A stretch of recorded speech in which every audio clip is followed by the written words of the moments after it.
Wa syurutut tawafi mutlaqan. Ini terkait dengan syarat-syarat tawaf. Nanti silahkan kasih judul di sebelah kiri. An-niyah, syarat-syarat tawaf secara umum. An-niyah, niat. Wal ibtida'u bihi minal hajar, memulai dari hajar aswad. Wa yusannu an yastalimahu wa yuqabilahu, dan disunahkan, dianjurkan untuk mengusap dan menciumnya. Fa in lam yastati asyara ilaihi, kalaupun tidak bisa, tidak sanggup, maka dengan berisyarat kepadanya.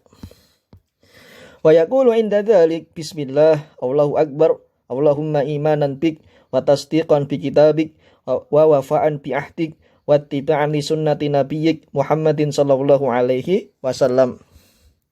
Dan ketika itu sambil mengucapkan, melakukan hal tadi itu, mengusap, mencium, kalau tidak sanggup memberikan isyarat dengan mengucapkan, dengan menyebut nama Allah. Allah Maha Besar, ya Allah, karena keimanan kepadamu, pembenaran terhadap kitabmu, memenuhi janjimu, dan mengikuti sunnah Nabi Muhammad sallallahu alaihi wasallam. Tentunya dengan bahasa Arab karena dia doa.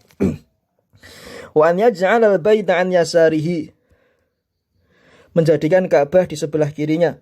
Wa yukmilal aswata as-sab'ata, menyempurnakan 7 putaran. Wa an yatatahhara minal hadathi wal khabathi, dan bersuci dari hadas dan najis. Wa taharatu fi sairil ansak, ansak ini jamak dari nusuk, ghairi tawaf sunnatun ghairu wajibah. Taharah, bersuci, entah itu wudu atau mandi, dalam seluruh pelaksanaan ibadah haji selain tawaf adalah sunnah, tidak mencapai derajat wajib.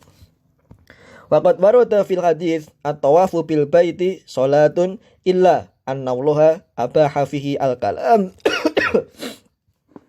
Disebutkan dalam sebuah hadis bahwasannya tawaf di Baitullah atau Masjidil Haram itu adalah seperti halnya sholat, hanya saja perbedaannya Allah membolehkan pembicaraan di dalamnya. Ya, sama ya antara sholat dengan tawaf, cuma perbedaannya kalau sholat dilarang berbicara, tapi kalau tawaf diperbolehkan berbicara.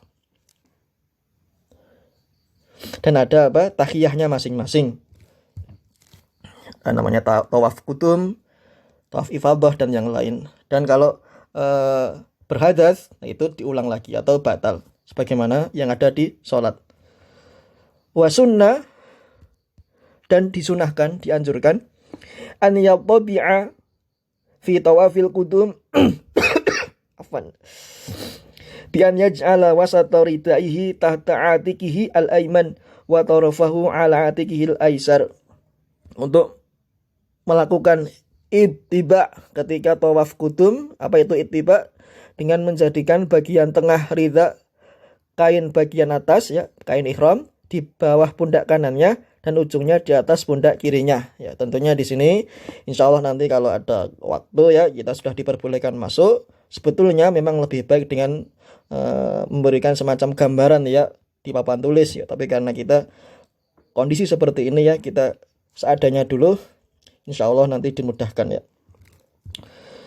Saya ulang, untuk melakukan ittiba ketika tawaf kudum dengan cara menjadikan bagian tengah rida, kain bagian atasnya di bawah pundak kanan dan ujungnya di atas pundak kiri. Wa an yarmula fi thalathah al-aswad al-uwal minhu wa yamshi fil baqi. Dan berlari-lari kecil pada 3 putaran pertama serta berjalan pada sisanya.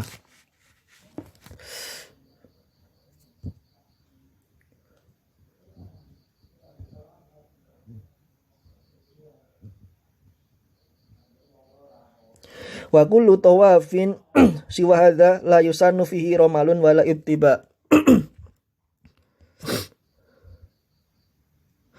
Semua tawaf selain tawaf kudum ini maka tidak disunahkan lari-lari kecil dan ittiba. Ingat, ittiba tadi sebuah cara ya, garis bawahi, jangan sampai dilupakan. Nanti tolong diulang kembali apa yang sudah kita jelaskan tadi. Sekarang kita masuk ke syurutus sa'i, syarat-syarat sa'i.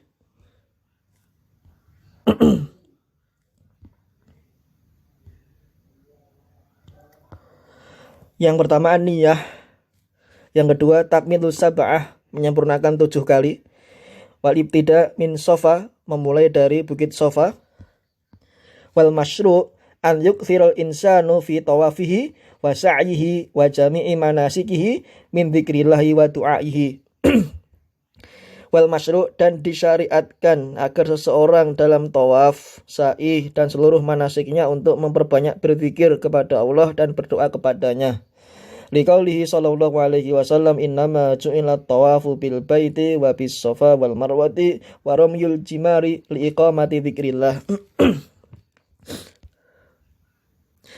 Berdasarkan atau hal itu berdasarkan sabda Nabi sallallahu alaihi wasallam, tawaf di Baitullah dan di Safa dan Marwah serta melempar jumrah hanyalah dijadikan untuk berzikir kepada Allah.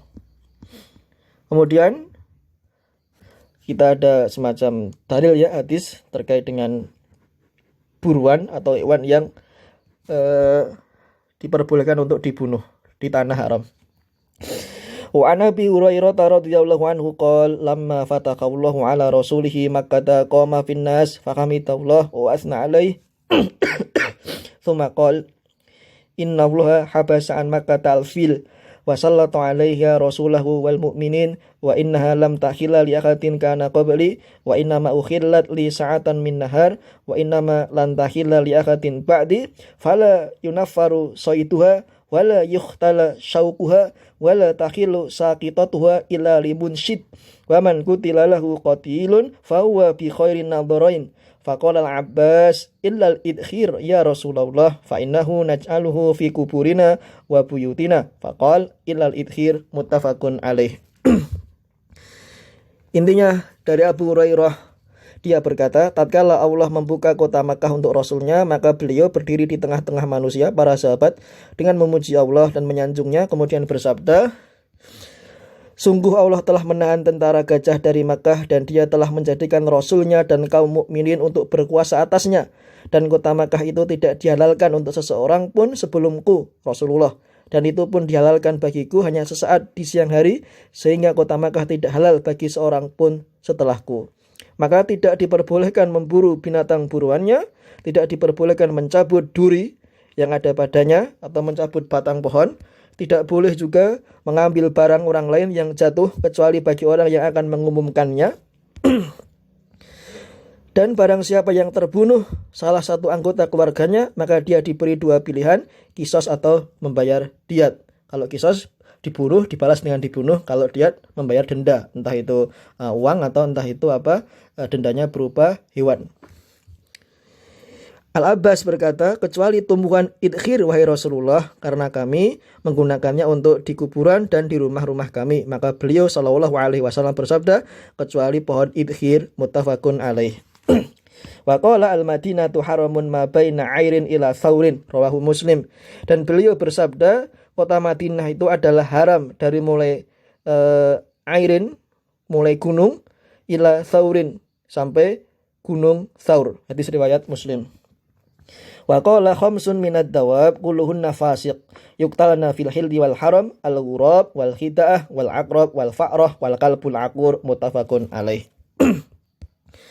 Dan beliau sallallahu alaihi wasallam bersabda, 5 binatang yang semuanya fasik pantas untuk dibunuh, dibolehkan untuk dibunuh baik di tanah halal maupun di tanah haram. Tanah haram maksudnya Masjidil Haram, tanah halal selain di Masjidil Haram, yaitu burung gagak, raja wali, kalajengking, tikus, dan anjing buas, muttafaqun alaih. Ya. Itu tadi materi kita terkait dengan bab kitab haji ya. Alhamdulillah sudah selesai, walaupun Afwan Ustaz sangat terburu-buru karena mengingat waktu yang ditetapkan untuk menyelesaikan kitab Manhajus Salikin ini sangat sedikit ya, dan jamnya hanya 2 kali pertemuan dalam 1 minggu. Tayyib. Intinya saya ringkaskan tadi, nanti insya Allah kalau tidak ada yang ditanyakan bisa disimak kembali penjelasan yang Ustaz sampaikan. Yang pertama, dasar hukum kewajiban haji, syarat-syarat kewajiban haji, syarat ketentuan tentang kemampuan haji, rincian hadis Jabir tentang manasik haji, rukun-rukun haji, kewajiban haji, perbedaan tentang rukun dan kewajiban, yang afdal yaitu tamattu, qiron, ifrad, sampai nanti silakan kalian baca sendiri, yaitu di hewan yang boleh dibunuh di tanah haram. Baik. Yang perlu kita garis bawahi ya,